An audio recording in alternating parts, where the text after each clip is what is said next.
أشهد أن لا إله إلا الله وحده لا شريك له وأشهد أن محمدًا عبده ورسوله يا أيها الذين آمنوا اتقوا الله حق تقاته ولا تموتن إلا وأنتم مسلمون يا أيها الناس اتقوا ربكم الذي خلقكم من نفس واحدة وخلق منها زوجها وبث منهما رجالا كثيرا ونساء واتقوا الله الذي تساءلون به والأرحام إن الله كان عليكم رقيبا يا أيها الذين آمنوا اتقوا الله وقولوا قولا سديدا يصلح لكم أعمالكم ويغفر لكم ذنوبكم ومن يطع الله ورسوله فقد فاز فوزا عظيما أما بعد فإن خير الحديث كتاب الله وخير الهدي هدي محمد صلى الله عليه وسلم وشر الأمور محدثاتها وكل محدثة بدعة وكل بدعة ضلالة وكل ضلالة في النار فأعوذ بالله من الشيطان الرجيم بسم الله الرحمن الرحيم يا أيها الذين آمنوا كتب عليكم الصيام كما كتب على الذين من قبلكم لعلكم تتقون وقال الله عز وجل في مقام آخر فمن شهد منكم الشهر فليصمه ومن كان مريضا أو على سفر فعدة من أيام أخر وعن أبي هريرة رضي الله عنه عن النبي صلى الله عليه وسلم قال من صام رمضان إيمانا واحتسابا غفر له ما تقدم من ذنبه رواه البخاري في صحيح رب اشرح لي صدري ويسر لي أمري واحلل عقدة من لساني يفقهوا قولي سبحانك لا علم لنا إلا ما علمتنا إنك أنت العليم الحكيم محترم اسلامی بھائیوں اور ساتھیوں، ساری تعریفیں حمد و ثنا بزرگی و بڑائی اللہ رب العالمین کے لیے لائق اور زیبا ہے، جو ہم سب کا خالق و مالک مدبر و متصرف۔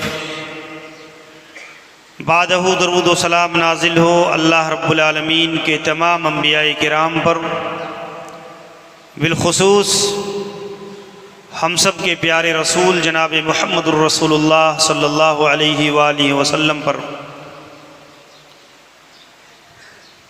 اللہ تبارک و تعالیٰ کا بے پایہ فضل و احسان ہے کہ اللہ رب العالمین نے ہمیں اور آپ کو ایک بار پھر ماہ رمضان المبارک کہ یہ بابرکت ایام اور اس کی عظیم ترین گھڑیاں اللہ تعالیٰ نے ہمیں اور آپ کو عنایت کیا ہے۔ ایک مومن کے حق میں بڑی سعادت مندی کی چیز ہے کہ انسان اللہ تعالیٰ کی ان رحمتوں کو پائے، اسے قدر کرے اور اس کی قدر و منزلت کو پہچان کر کے اپنی بخشش، اپنی مغفرت کا انتظام کرے۔ اللہ تبارک و تعالیٰ نے اس آیت کریمہ میں، جسے ہم فرضیت صوم کی آیت کہتے ہیں، اللہ تعالیٰ نے اس آیت کے ذریعہ سے روزہ کی عبادت کو فرض قرار دیا ہے، اور اللہ رب العالمین نے بیان فرمایا یا ایھا الذین آمنوا کتب علیکم الصیام، اے ایمان والو تمہارے اوپر روزہ ایسے ہی فرض کیا گیا ہے جیسے تم سے پہلے لوگوں پر اللہ تعالیٰ نے روزہ کی عبادت کو فرض کیا تھا، لعلکم تتقون، تاکہ تم متقی اور پرہیزگار بن جاؤ۔ آپ دیکھیں اس آیت میں اللہ تعالیٰ نے روزہ کی عبادت، اس کی فرضیت کا بھی ذکر کیا، بطور تمثیل کہ اللہ نے سابقہ امتوں کو ذکر بھی فرمایا کہ یہ تمہارے اوپر کوئی ایسی عبادت نہیں ہے کہ جس کی تم طاقت نہ رکھ سکو، بلکہ تم سے پہلے اللہ والے، اللہ کے بندے اس طرح گزرے ہیں جنہوں نے پوری دل جمعی کے ساتھ، عزیمت کے ساتھ، ثبات قدمی کے ساتھ اس عبادت اور اس کے تقاضے کو پورا کیا ہے۔ اسی لیے اللہ نے اس آیت میں سابقہ امتوں کا ذکر کر کے اسی بات کی طرف اشارہ کیا ہے، اور پھر اللہ نے اس کی حکمت، اس کے مقاصد کو بیان کیا، لعلکم تتقون، کہ روزہ کی یہ عبادت جس کا اصل مقصد یہ ہے کہ انسان کی زندگی میں تقوی اور پرہیزگاری آ جائے۔ ایک آدمی گناہ و معصیت سے، محظورات سے، اللہ تعالیٰ کی منع کردہ چیزوں سے اجتناب کر کے اللہ کی اطاعت و فرما برداری میں زندگی بسر کرنے والا بن جائے۔ اور اسی لیے یہ پورا مہینہ اسی تقوی کے درس اور سبق پر مبنی ہے۔ قدم قدم پر ہماری یہ عبادت ایک مدرسہ کی حیثیت رکھتی ہے، جس کے ذریعہ سے ہمارے نفوس کی تطہیر کا، تزکیہ کا انتظام کیا گیا ہے۔ اطاعت و فرما برداری کے جذبے پر ہماری تربیت کی جا رہی ہے۔ اللہ تعالیٰ کے حرام کردہ چیزوں سے، منع کردہ چیزوں سے بچنے کی تلقین اس عبادت کے اندر موجود ہے، اور اسی پر انسان کو لگایا جا رہا ہے، تپایا جا رہا ہے، اور اس عبادت کے ذریعہ سے ایک مسلمان کو اس قابل بنایا جا رہا ہے تاکہ وہ پورے سال میں اچھی طرح سے اپنے آپ کو اللہ کی عبادت اور اللہ کی اطاعت و بندگی کے اندر لگا سکے، تھکا سکے، اور اپنے آپ کو اس قابل بنا سکے کہ اللہ تعالیٰ کی رحمتیں، اللہ کی بخششیں، اللہ کی مغفرت کا وہ انسان مستحق بنے۔ میرے بھائیوں، اللہ رب العالمین نے روزہ کی اس عبادت کو ہر مسلمان مرد و عورت، عاقل بالغ پر فرض قرار دیا ہے، سوائے ان لوگوں کے جو کسی شرعی ممانعت کے اندر یا معذور ہوں شرعی طور پر، سوائے ان کے اللہ تبارک و تعالی نے ہر شخص پر روزہ کی عبادت کو فرض کیا ہے۔ اس فرض کا عملی طور پر تارک، اس سے غفلت برتنے والا، اس کو چھوڑنے والا شریعت کی نظر میں بہت بڑا مجرم قرار پاتا ہے۔ حتیٰ کہ آپ دیکھیں اللہ کے نبی صلی اللہ علیہ وسلم نے ایسے لوگ جو روزہ کی قدر و قیمت کو نہیں پہچانتے، روزہ کی عبادت کے معاملے میں اللہ تعالیٰ کے حقوق کو پامال کرتے ہیں، اس کے فرائض کو روندتے ہیں، تو اللہ کے نبی علیہ الصلاۃ والسلام نے بیان فرمایا کہ میں نے انہیں دیکھا، بے روزہ داروں کو، کہ انہیں الٹے کر کے لٹکا دیا گیا ہے اور ان کے جبڑوں کو چیر دیا گیا ہے۔ اللہ تبارک و تعالی نے نبی کریم صلی اللہ علیہ وسلم کو وہ بدترین عذاب اور وہ سزا اللہ تبارک و تعالی نے اپنے نبی علیہ الصلاۃ والسلام کو دکھایا، اور اس کے ذریعہ سے امت کے بے روزہ داروں کو آگاہ کیا کہ یہ اللہ تعالیٰ کا ایک فریضہ ہے، اس سے غفلت کا سنگین انجام اللہ رب العزت کے ہاں بطور عذاب کے اللہ رب العالمین نے رکھا ہے۔ دوسری بات یہ ہے کہ روزہ کی یہ عبادت خاص شروط اور آداب کے ساتھ گھری ہوئی ہے۔ ایک مسلمان پر لازم ہے کہ وہ صرف فضائل کی بنیاد پر کسی عبادت کی اہمیت کو جان لینا اس کے لیے کافی نہیں ہے، بلکہ ہمیں اس عبادت کے شروط کو، اس کے آداب کو، اس کے ارکان کو، اس کے فرائض کو جان کر کے صحیح معنوں میں سنت کے مطابق عمل کرنا، اپنے روزے کی عبادت کو سنت کے مطابق ڈھالنا، اس کے روزہ توڑ دینے والی، روزہ خراب کر دینے والی چیزوں سے انسان کا اجتناب کرنا، اپنے روزوں کی حفاظت کرنا بھی اسی طریقے سے لازم ہے جیسے روزہ رکھنا انسان کے لیے واجب اور ضروری ہے۔ اصل چیز اللہ کے نبی علیہ الصلاۃ والسلام نے بیان فرمایا کہ ایک مومن کے لیے بھوکا اور پیاسا رہنا کافی نہیں ہے، بلکہ بھوک اور پیاس کے ساتھ میں روزہ کے تقاضوں کو، اس عبادت کے شروط اور اس کے آداب پر اسے صحیح معنوں میں ادا کرنا، یہ اصل مقصود ہے۔ اور جب ہمارا روزہ اس معیار پر کھرا اترے گا تب اللہ رب العالمین کے یہاں وہ قبولیت کے درجے کو پائے گا۔ اسی لیے میرے بھائیوں، آپ دیکھیں کہ اللہ تبارک و تعالی نے اس آیت کریمہ میں روزہ کی عبادت کا جو اصل مقصد قرار دیا ہے تقویٰ اور پرہیزگاری۔ یہ تقویٰ اور پرہیزگاری کیا ہے؟ اگر آپ دیکھیں تو علماء نے اس کی تعریف یہ کی ہے، وقایت النفس عن الشرک والاعمال السیئہ والمعاذبہ علی الاعمال الصالحہ، کہ انسان کا اپنے نفس کو، اپنے آپ کو اللہ تعالیٰ کی اطاعت و فرما برداری پر لگانا اور اللہ کی حرام کردہ چیزیں، شرک، معصیت اور گناہوں سے اپنے آپ کو بچانا، یہی اصل میں تقویٰ ہے۔ یہی اصل میں لعلکم تتقون کا حاصل ہے کہ ایک مسلمان اس عبادت کے ذریعہ سے اس مقصد کو پانے کی کوشش کرے۔ اور اگر ایک آدمی کے روزہ کی عبادت ادا کرنے کے باوجود، بھوکا اور پیاسا رہنے کے باوجود اس کی زندگی میں وہ اصل چیز پیدا نہیں ہوتی، تو یقین جانیے کہ ہمارا بھوکا اور پیاسا رہنا یہ محض ایک فریضے کی ادائیگی تو ہو سکتی ہے، لیکن ہمارے نفس کی تزکیہ اور تربیت میں کوئی سنہرا کردار یہ عبادت ادا نہیں کر سکتی ہے۔ اس کی بنیاد پر اللہ کے نبی علیہ الصلاۃ والسلام کا یہ طریقہ تھا کہ آپ اپنے صحابہ کو، اپنی امت کو اللہ کے نبی صلی اللہ علیہ وسلم ہمیشہ تلقین کرتے تھے اللہ سے ڈرنے کی، یہ وصیت کرتے تھے۔ حضرت ابو سعید خدری رضی اللہ عنہ بیان کرتے ہیں کہ ایک شخص میرے پاس آیا اور مجھ سے زیارت کر کے، ملاقات کر کے جب جانے لگا تو اس نے کہا اوصنی، آپ مجھے کسی خیر کی، کسی نیکی کی وصیت کر دیں تاکہ میں اس پر ثابت قدم ہو جاؤں۔ تو کہتے ہیں میں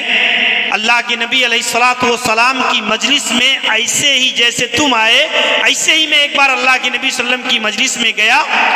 اور جب میں واپس ہونے لگا تو میں نے بھی اللہ کے نبی صلی اللہ علیہ وسلم سے کہا کہ اے اللہ کے رسول، آپ مجھے کچھ وصیت فرما دیں۔ تو اللہ کے نبی صلی اللہ علیہ وسلم نے کہا اتقوا اللہ حیثما کنت،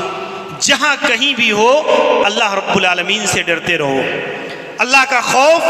اللہ کی خشیت، اللہ کا تقویٰ، یہ ہر جگہ۔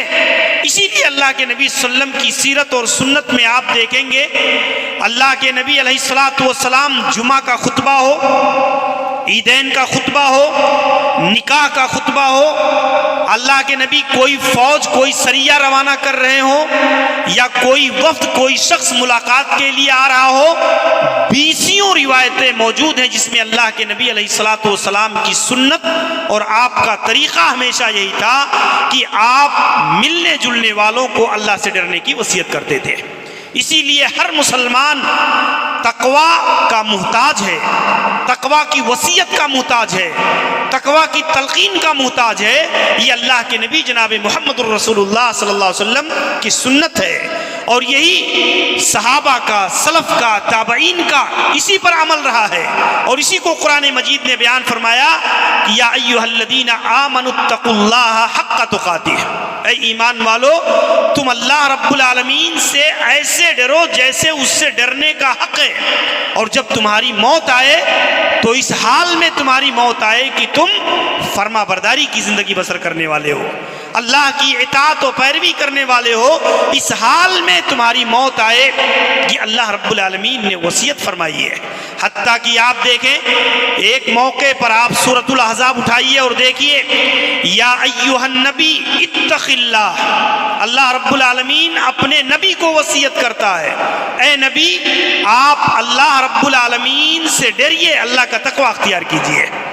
یہ ظن پیدا ہو سکتا ہے، گمان پیدا ہو سکتا ہے کہ کیا اللہ کے نبی صلی اللہ علیہ وسلم اللہ رب العالمین سے ڈرنے والے نہیں تھے، اللہ کا تقویٰ اختیار کرنے والے نہیں تھے؟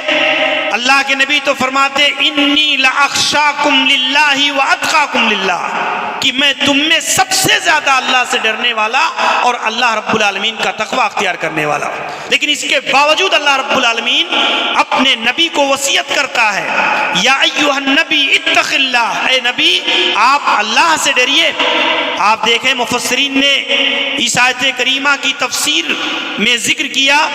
کہ ایک تو نبی کی عظیم شخصیت کو خطاب کر کے آپ کی امت کو تلقین کرنا مقصود ہے، اور دوسری چیز یہ ہے کہ یہاں اس سے مراد یہ نہیں ہے کہ اللہ کے نبی اس سے پہلے ڈرنے والے نہیں تھے، بلکہ اس سے مراد یہ ہے کہ امر جب کسی کام کے کرنے کا حکم دیا جاتا ہے تو کبھی اس کام کی تجدید کے لیے آتا ہے اور کبھی اس کام پر دوام اور استمرار کے لیے آتا ہے، اور یہاں اللہ کے نبی علیہ الصلوۃ والسلام کے حق میں یہ آیت کریمہ دوام اور استمرار کے معنی میں ہے کہ اے نبی آپ اللہ سے ڈرنے کا حق ادا کرتے رہیے، آپ اس پر قائم رہیے، ثابت قدم رہیے، اللہ رب العالمین کا خوف، اللہ کی خشیت، اور اس کی بنیاد پر میرے بھائیوں یہ اللہ کے نبی علیہ الصلوۃ والسلام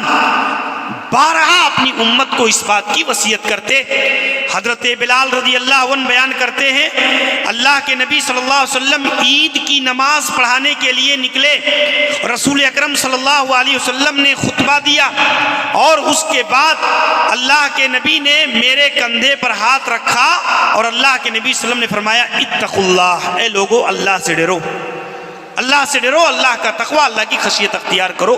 یہ اللہ کے نبی علیہ الصلوۃ والسلام اور یہ پوری عبادت کا ماحصل میرے بھائیوں یہی ہے۔ قرآن مجید نے اس اسلوب کو کئی مقام پر کئی انداز سے بیان کیا ہے۔ یا بنی آدم قد انزلنا علیکم لباسا یواری سوآتکم وریشا ولباس التقوی ذالک خیر۔ اب دیکھیں اللہ تبارک و تعالیٰ نے بطور احسان کے ذکر فرمایا کہ اے ابن آدم میں نے تمہارے لیے لباس نازل کیا ہے جس کے ذریعہ سے تم اپنی ستر پوشی کرتے ہو، اپنی شرمگاہوں کو چھپاتے ہو، وہ ریشہ اور تجمل خوبصورتی اختیار کرتے ہو، لیکن یاد رکھو وہ لباس التقوی ذالک خیر، لیکن تقوی کا جو لباس ہے اس کے اندر خیر ہے۔ یعنی اللہ رب العالمین نے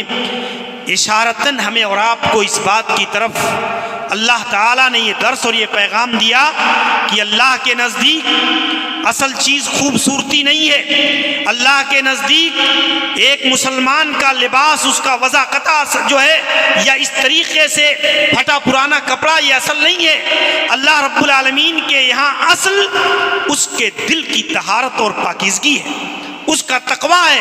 اگر ایک متقی انسان ہے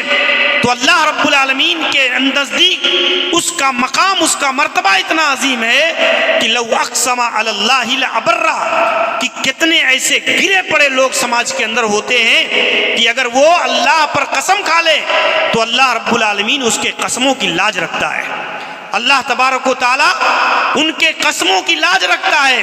وہ دیکھنے میں پھٹے پرانے مفلوق الحال غربت و افلاس کے اندر زندگی بسر کرنے والے ہوتے ہیں، لیکن اللہ کے نزدیک ان کا رتبہ، ان کا مقام بہت عظیم ہوتا ہے۔ آپ اس آیت کریمہ کے اللہ کے نبی علیہ الصلوۃ والسلام کے پاس آپ دیکھیں ایک شخص کا گزر ہوا، صحابہ کی مجلس بیٹھی ہوئی ہے، صحابہ کی مجلس بیٹھی ہے، ایک شخص خوبصورت لباس وضاقتہ اس کا گزر ہوا، تو اللہ کے نبی نے اپنے صحابہ سے پوچھا کہ اس شخص کے بارے میں تمہاری کیا رائے ہے؟ تو صحابہ کرام کہنے لگے اللہ کے نبی اس کا کیا پوچھنا، یہ تو کسی کے یہاں رشتے نکاح بھیج دے تو لوگ فوراً اپنی بچی کا نکاح کر دیں، یہ آدمی اگر کسی کی گواہی دے دے تو لوگ اس کی گواہی، اس کی بات کو مان لیں، اللہ کے نبی اس کے کیا کہنے؟ پھر اللہ کے نبی علیہ الصلوۃ والسلام خاموش رہے۔ تھوڑی دیر کے بعد ایک غریب مسلمان کا گزر ہوا صحابی کا، تو اللہ کے نبی نے پوچھا اس آدمی کے بارے میں تمہاری کیا رائے ہے؟ تو صحابہ کرام نے کہا اللہ کے نبی یہ تو ہم میں سے ایک فقیر محتاج آدمی ہے، اگر یہ کسی کے یہاں رشتہ مانگنے جائے تو لوگ اپنی بیٹی، اپنی بہن کا نکاح نہ اس کے ساتھ کریں۔ اگر یہ آدمی کسی کے معاملے میں گواہی دے تو اس کے بعد کی کوئی وزن، کوئی وقات، کوئی حیثیت نہ رہے۔ تو اللہ کے نبی علیہ الصلوۃ والسلام نے اس موقع پر صحابہ کرام سے فرمایا کہ دیکھو وہ پہلا والا آدمی اس کے جیسے زمین بھر کر کے لوگوں سے یہ بات کا ایک مسلمان، ایک ایمان والا شخص یہ کہیں بہتر ہے اللہ رب العالمین کی نظر میں۔ اللہ کی نظر میں یہ کہیں زیادہ بہتر ہے اس جیسے زمین بھر کر کے لوگوں سے۔ آپ دیکھیے یہ اللہ کے نبی علیہ الصلوۃ والسلام نے شریعت کا ایک معیار دیا ہے، ایک سوچ دی ہے، ایک فکر دی ہے کہ اسلامی زندگی کے اندر یہ حیثیت ہے، یہ تقوی کا معیار ہے، اور تقوی کی بنیاد پر اللہ کے نبی علیہ الصلوۃ والسلام نے ایک مسلمان کو زمین بھر کر کے کفار و مشرکین، فاسق و فاجر ایسے لوگوں سے اللہ کے نبی صلی اللہ علیہ وسلم نے افضل اور برتر قرار دیا۔ تو اس کی بنیاد پر میرے بھائیوں ہمیں دیکھنے کی ہے،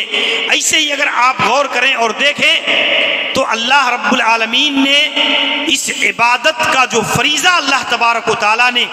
ہمارے کندھوں پر ڈالا ہے، یہ اتنی عظیم ترین عبادت ہے میرے بھائیوں کہ اگر ایک مسلمان مرد و عورت اس کے تقاضے کو پورا کریں، صحیح شروط اور آداب اور کو رعایت کرتے ہوئے اس عبادت کو ادا کریں، تو اللہ کے نبی صلی اللہ علیہ وسلم نے بیان فرمایا من صام رمضان ایمانا و احتسابا غفر له ما تقدم من ذنبه، کہ جو شخص ایمان اور احتساب کے جذبے سے، ایمان اور احتساب کے جذبے سے اللہ پر ایمان، اس کے رسول پر ایمان، اللہ کی فرضیت پر ایمان، اور اس بات پر ایمان جو اللہ نے اس عبادت کے بدلے میں جو اللہ تعالیٰ نے ہم سے وعدہ کیا ہے، اللہ تبارک و تعالیٰ نے جو اس پہ اجر و ثواب رکھا ہے، اس پر ایمان اور یقین کہ اللہ تعالیٰ ضرور اپنے وعدے کو پورا کرے گا ایک صائم کے حق میں، ایک روزہ دار کو وہ مرتبہ بخشے گا جو اللہ تعالیٰ نے اپنی شریعت اور اپنی دین کے اندر بیان فرمایا، اور اس بات پر ایمان و یقین رکھتے ہوئے۔ اور دوسری چیز احتساب، احتساب اجر و ثواب کی امید، نہ تو کوئی طبیعت میں اضمحلال ہو، نہ کسی قسم کی کراہت ہو، دھوپ کی تپش ہو، دن بڑا ہو یا چھوٹا ہو، ایک مسلمان کے اندر کسی قسم کی اللہ کے اس فرضیت پر کوئی کراہت نہ ہو، وہ اس عبادت پر ایسے ثابت قدم ہو کہ اللہ رب العالمین کے وعدے پر اس کی نگاہ ہو، اور اللہ تعالیٰ کے اجر و ثواب، اور اس طریقے سے اس پر جو ہے اس کے ثواب پر پورا اسے بھروسہ ہو، اسی کو احتساب کہا جاتا ہے۔ اللہ کے نبی علیہ الصلوۃ والسلام نے ایک حدیث کے اندر بیان فرمایا کہ من لا حسبۃ لہ، یعنی لا اجر لہ من لا حسبۃ لہ، اس آدمی کے لیے کسی عبادت پر کوئی اجر و ثواب نہیں ہے جس آدمی کو اس عبادت کے اجر و ثواب پر یقین اور ایمان نہ ہو، اس آدمی کو اس عبادت کے اجر و ثواب پر یقین نہ ہو تو اس آدمی کے لیے اس عبادت کا اجر و ثواب بھی حاصل نہیں ہو پاتا ہے۔ اس کی بنیاد پر آپ دیکھیں کہ اللہ کے نبی صلی اللہ علیہ وسلم نے دو شرطیں لگائی ہیں اس حدیث کے اندر کہ ہم جب عبادت کر رہے ہیں، روزہ کی فرضیت پر ہمارا یقین ہے، روزہ ہم کسی ڈیٹنگ کے لیے، ورزش کے لیے یا کسی اور طور پر نہیں، اس سے کوئی بھی ثمرہ اور فائدہ آپ کو حاصل ہو رہا ہے وہ اللہ رب العالمین کی فرضیت کے ساتھ جڑا ہوا ہے، لیکن اس کی وجہ سے ہم روزہ نہیں رکھ سکتے، بلکہ روزہ ہم اس لیے رکھتے ہیں کہ یہ اللہ رب العالمین کا فریضہ ہے، اللہ تعالیٰ کی فرض کردہ عبادت ہے، اور اس عبادت کے تصور کے ساتھ جس کے ذریعہ سے بندہ اپنے رب کو راضی رکھنا چاہتا ہے، اللہ کا قرب پانا چاہتا ہے، اللہ کی جنت کو حاصل کرنا چاہتا ہے، اس جذبے کے ساتھ ایک مسلمان کو اپنی اس عبادت کو ادا کرنا چاہیے۔ ایمان اس بات پر کہ اگر ایمان نہ ہو تو بڑی سی بڑی عبادت اللہ کے نزدیک کوئی وقعت نہیں رکھتی۔ ایک آدمی اگر ایمان کی دولت سے محروم ہے تو وہ انسان کتنا ہی صدقہ و خیرات کرنے والا ہو، بڑی سی بڑی قربانیاں دینے والا ہو، بڑے سے بڑے اعمال کرنے والا ہو، اللہ کے یہاں اس کے اعمال کی حیثیت مکھی کے پر کے برابر بھی اس کی کوئی حیثیت، کوئی وزن نہیں ہے۔ یہ ایمان اصل ہے میرے بھائیوں، اور ایمان کی حفاظت، ایمان کی یہ نعمت، اس کی قدر کو ایک مسلمان کو پہچان کر کے اللہ کے فریضے کی حیثیت کو اور احتساب کی اس جذبے کے ساتھ اللہ کی اس عبادت کو ادا کرنے کی کوشش کرنا چاہیے۔ اسی طور پر ہم دیکھیں اللہ کے نبی علیہ الصلوۃ والسلام نے فرمایا کہ جب آدمی ان دونوں شرطوں کے ساتھ روزہ کی عبادت کو ادا کرتا ہے تو اللہ رب العالمین اس کے پچھلے سارے گناہوں کو معاف کر دیتا ہے۔ اللہ کے نبی صلی اللہ علیہ وسلم نے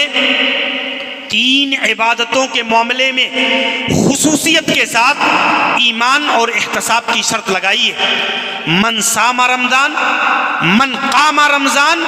من قام لیلۃ القدر، ان تینوں کے ساتھ اللہ کے نبی صلی اللہ علیہ وسلم نے کہ جو روزہ رکھتا ہے، تراویح کی نماز پڑھتا ہے اور شب قدر کی بیداری اس ایمان اور احتساب کے جذبے کے ساتھ کرتا ہے تو اس کو یہ مرتبہ، یہ فضیلت، یہ درجہ، یہ اجر و ثواب اللہ رب العالمین اسے عطا کرتا ہے۔ اور یہ معمولی چیز نہیں ہے میرے بھائیوں، اس کی بنیاد پر آپ دیکھیں قیام اللیل کا مسئلہ یہ معمولی نہیں ہے۔ ہماری ہمتیں دن بدن پست ہوتی چلی جا رہی ہیں، ہمتوں کو عبادات کے معاملے میں پست نہیں ہونے دینا چاہیے، بلکہ اپنے شوق، اپنے ایمانی جذبے کو ہمیشہ مہمیز رکھنا چاہیے، لگانا چاہیے، تاکہ انسان کا خیر کا جذبہ، نیکی کا شوق، نیکی کے حصول کا جذبہ یہ ہمیشہ قائم رہے، زندگی کے اندر ہمیشہ بیدار رہے۔ اور جب نیکی کے حصول کا جذبہ، ایمان و احتساب کا جذبہ قائم رہتا ہے تو بڑی سی بڑی عبادت کا، بڑی سی بڑی قربانی کا دینا ایک مسلمان کے لیے بالکل آسان ہو جاتا ہے۔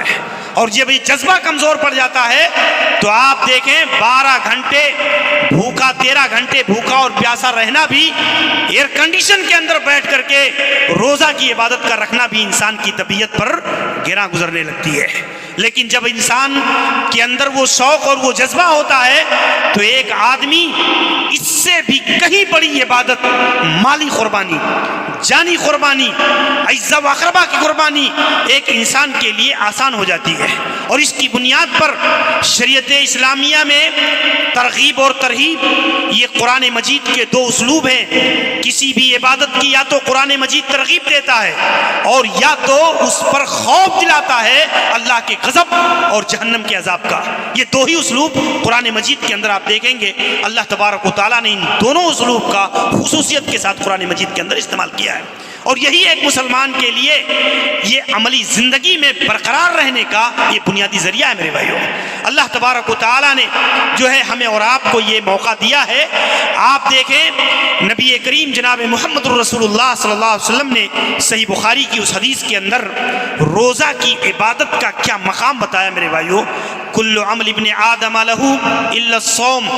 فانہ لی وانا اجزی بہ۔ اللہ کے نبی صلی اللہ علیہ وسلم فرماتے ہیں، اللہ تبارک و تعالی حدیث قدسی کے اندر بیان کرتا ہے، حدیث قدسی میں اللہ تعالیٰ فرماتا ہے، جس میں اللہ کے نبی ڈائریکٹ اللہ تعالیٰ سے روایت کرتے ہیں اس حدیث کو، اور اللہ رب العالمین کہتا ہے کہ ابن آدم کا ہر عمل اس کے لیے ہے لیکن روزہ یہ میرے لیے ہے، اور میں ہی اس عبادت پر اپنے بندے کو اجر و ثواب اور اس کے بدلے سے نوازوں گا۔ آپ دیکھیں اس حدیث کی تشریح میں علماء نے کئی اقوال نقل کیے ہیں۔ اللہ تبارک و تعالی کے لیے سارے اعمال ہیں،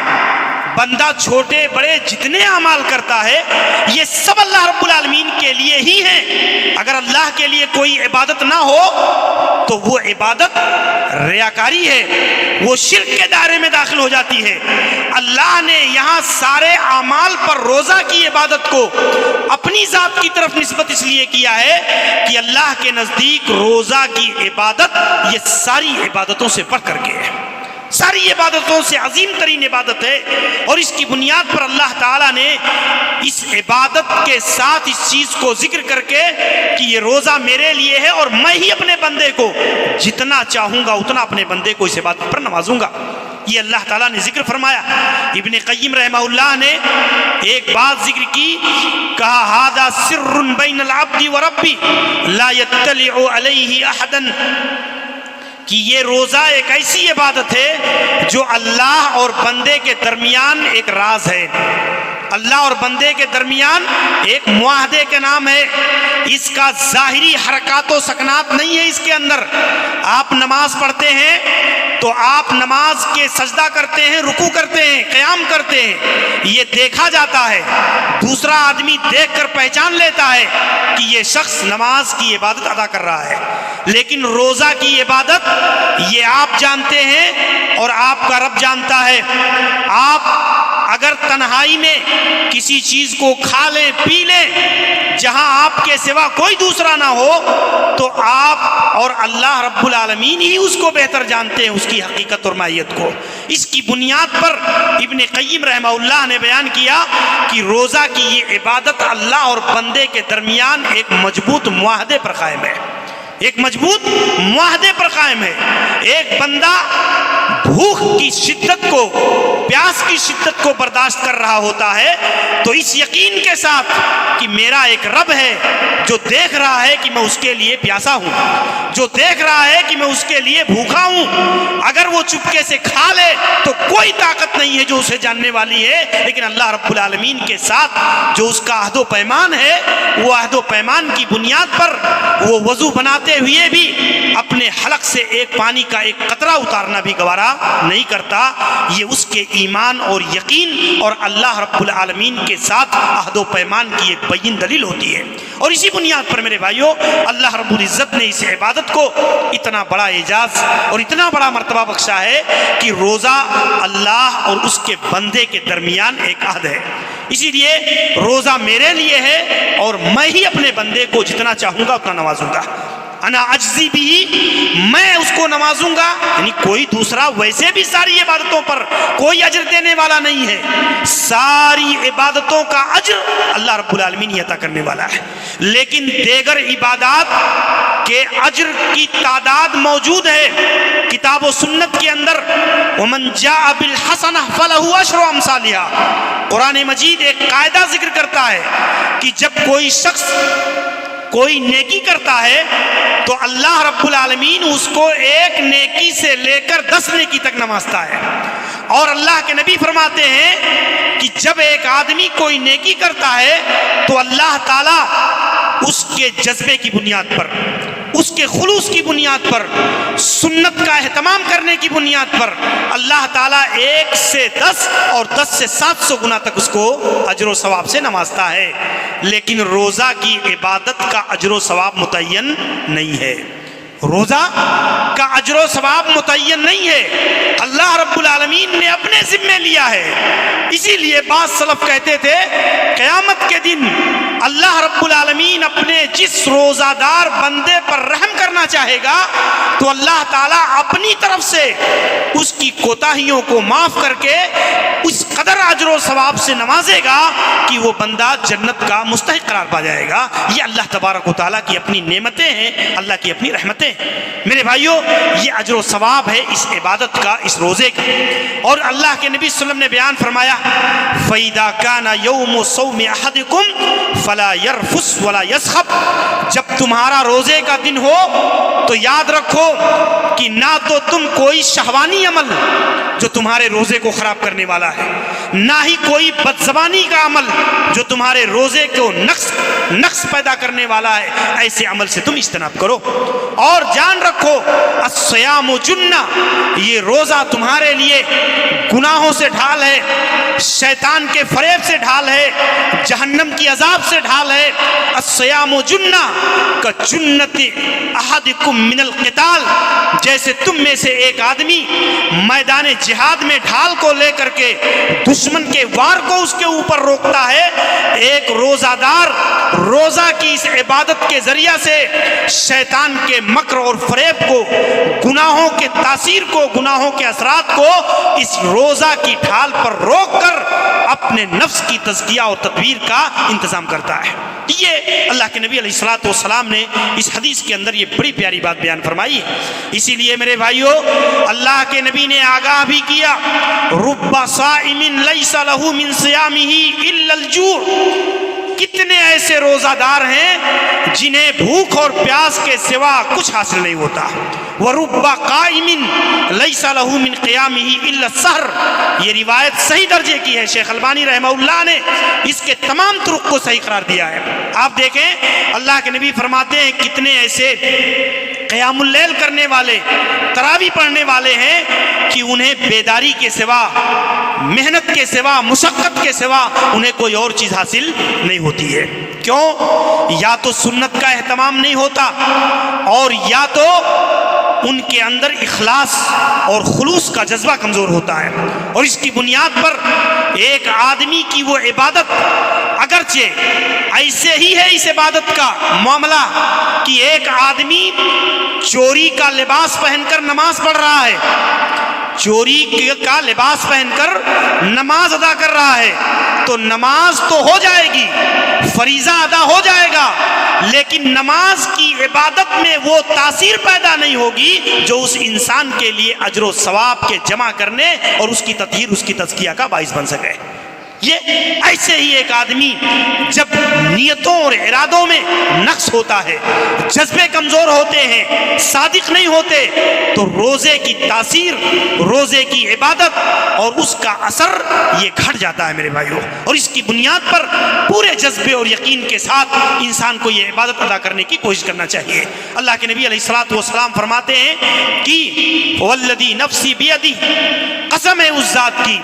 جس کے ہاتھ میں محمد صلی اللہ علیہ وسلم کی جان ہے، جو ہے اللہ کے نبی صلی اللہ علیہ وسلم فرماتے ہیں کہ قسم ہے اس ذات کی، فوالذی نفسی بیدی، قسم ہے اس ذات کی جس کے ہاتھ میں محمد صلی اللہ علیہ وسلم کی جان ہے،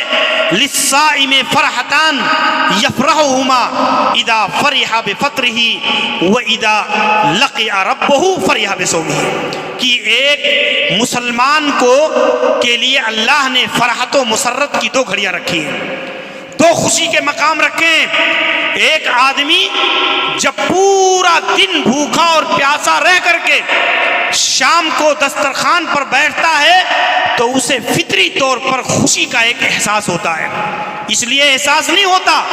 کہ انواع و اقسام کے کھانے لگے ہوئے ہیں، روزہ افطار کی تیاری ہے، اس لیے نہیں، اس لیے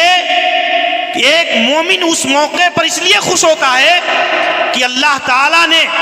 اپنی خاص توفیق اور رحمت سے، اللہ نے پورے ہمت اور حوصلہ دے کر کے اللہ تعالیٰ نے مجھے اپنے اس روزے کی تکمیل کی اللہ نے ہمیں توفیق بخشی ہے، کہ اللہ کی توفیق کے بغیر میں یہ کام نہیں کر پاتا، لیکن اللہ کی توفیق ہے کہ اللہ تعالیٰ نے آج مجھے اپنے اس روزے کی تکمیل کا اللہ تبارک و تعالیٰ نے ہمت اور حوصلہ دیا۔ اور پھر جب وہ افطار کرتا ہے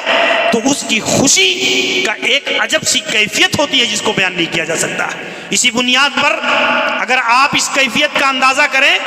تو آپ دیکھیں، بعض علماء نے مثال دیا، کہا دیکھو ایک آدمی دن بھر روزہ رکھا لیکن عصر کے وقت اس کی طبیعت خراب ہو گئی، عصر کے وقت اس کی طبیعت خراب ہو گئی اور روزہ توڑ دیا۔ ایک عورت نے روزہ رکھا لیکن طبعی خون کی بنیاد پر عصر کے وقت اس کو روزہ توڑنا پڑا۔ اب اس نے ساری روزے کی تیاری کی اپنے شوہر کے لیے، بچوں کے لیے، لیکن جب افطار کرنے کے لیے بیٹھی تو خوشی کا وہ احساس جو روزہ تکمیل کرنے والے کے اندر ہے، وہ روزے کی پوری تیاری کرنے والے کے اندر خوشی کا وہ احساس پیدا نہیں ہو پاتا ہے۔ جس آدمی نے روزہ قطع کر دیا بیچ میں عذر شرعی کی بنیاد پر، اسے بھی وہ احساس خوشی کا حاصل نہیں ہو پاتا ہے۔ تو میرے بھائیو، یہ اصل چیز ہے جو اللہ کے نبی علیہ الصلوۃ والسلام نے بیان فرمائی کہ ایک بندے مومن کو اپنی عبادت کی ادائیگی پر خوشی کا احساس ہوتا ہے۔ اور دوسری خوشی اللہ رب العالمین کے یہاں قیامت کے دن جب وہ جائے گا اور اس کے اعمال میں بہت ساری کمزوریاں ہوں گی، کوتاہیاں ہوں گی، اپنے نام اعمال کو دیکھ رہا ہوگا، تو روزہ کی اس عبادت کی بنیاد پر اللہ کی رحمتوں کا جو مستحق قرار پائے گا، وہ اس دن روزہ کی عبادت اسے خوش کر دینے والی ہوگی۔ اللہ رب العالمین نے اس حدیث قدسی کے اندر یہ وعدہ دیا ہے میرے بھائیوں، جس پر ہمارا پورا یقین اور ایمان ہے۔ اور اسی طریقے سے اللہ کے نبی صلی اللہ علیہ وسلم نے بیان فرمایا کہ روزہ رکھنے والا اللہ تبارک و تعالی نے اتنا بڑا اعزاز، اتنا بڑا منصب دیا ہے، لخلوف فم الصائم اطیب عند اللہ من ریح المسک، کہ ہمارے منہ سے معدہ جب خالی ہو جاتا ہے تو انسان کے منہ سے ایک کری بو نکلتی ہے۔ شام ہوتے ہوتے معدہ خالی ہونے کی وجہ سے ہمارے منہ سے ایک کری بو نکلتی ہے۔ اللہ رب العالمین کہتا ہے کہ یہ اللہ کے نزدیک مشک و عنبر سے بھی زیادہ محبوب ہے، پسندیدہ ہے۔ یہ اس لیے نہیں کہ اللہ تعالیٰ کو جو ہے ایسی چیزیں پسند ہیں، اس لیے کہ اللہ رب العالمین کو یہ چیز اس لیے پسند ہے کہ بندے کی جو یہ حالت تغیر ہوئی ہے، جو بدلی ہے، یہ اللہ کی رضا کے لیے، اللہ کی اطاعت کے لیے اس نے بھوک اور پیاس کو اختیار کیا ہے۔ اور اللہ کی اطاعت و بندگی کی خاطر جب ایک آدمی میلا کچیلا ہو جاتا ہے، ایک آدمی کے کپڑے گندے ہو جاتے ہیں، ایک آدمی خون سے آلودہ ہو جاتا ہے اللہ کی عبادت کی خاطر، اللہ کی رضا کی خاطر، تو وہ چیز بھی اللہ کی نظر میں سب سے زیادہ محبوب اور پسندیدہ قرار پاتی ہے۔ آپ دیکھیں ایک شہید کے حق میں صحیح بخاری کی روایت ہے، یاتی یوم القیامہ وجرحہ یصعب دمن، وہ قیامت کے دن، وہ شہید قیامت کے دن اپنی قبر سے اٹھایا جائے گا اور اس کا جسم اس کے زخموں سے خون رس رہا ہوگا، ٹپک رہا ہوگا خون، اور لونہ لون الدم وریحہ ریح المسک،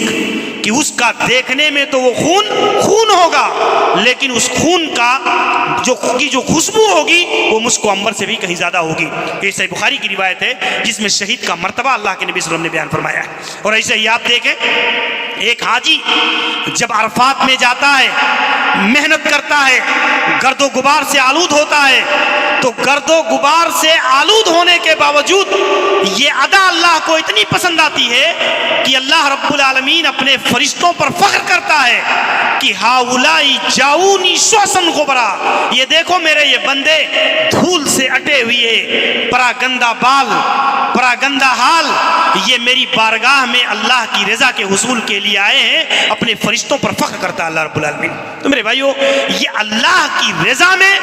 جب انسان کی کوئی حالت بدلتی ہے تو وہ اللہ رب العالمین کو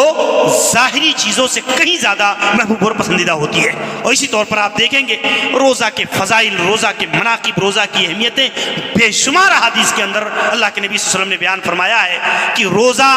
افطار کے لیے جب آدمی بیٹھتا ہے تو اس کی گردنیں جہنم سے آزاد کی جاتی ہیں، اس کی گردنیں جہنم سے آزاد کی جاتی ہیں۔ دعا کر کے،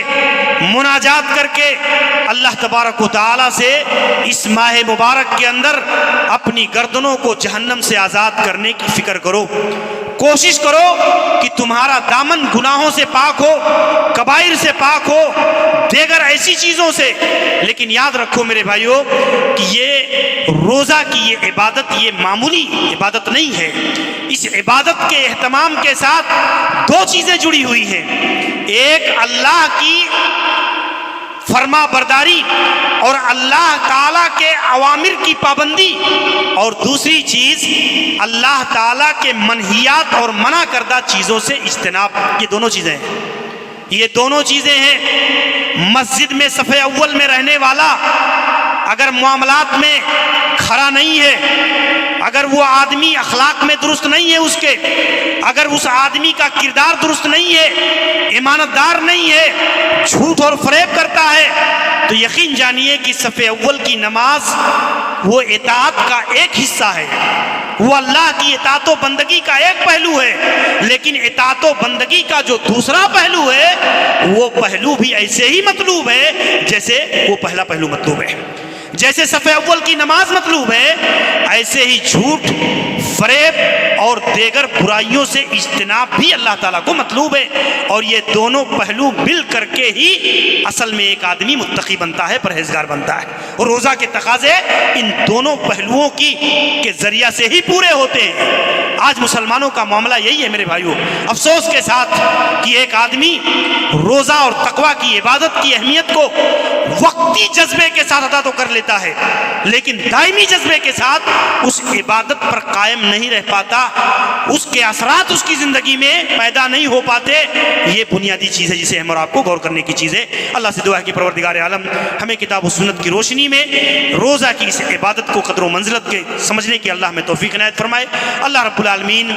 پورے عزم کے ساتھ، حوصلے کے ساتھ، ہمت کے ساتھ اس عبادت کو اللہ ہمیں ادا کرنے کی توفیق عنایت فرمائے۔ اللہ رب العالمین جب تک دنیا کے اندر زندہ رکھے ایمان اور عمل صالح کے اوپر قائم اور دائم رکھے۔ اقول قولی ھذا استغفر اللہ لی ولکم ولسائر المسلمین من کل ذنب انہ هو الغفور الرحیم، وصلی اللہ علی نبینا محمد وعلی آلہ وصحبہ اجمعین۔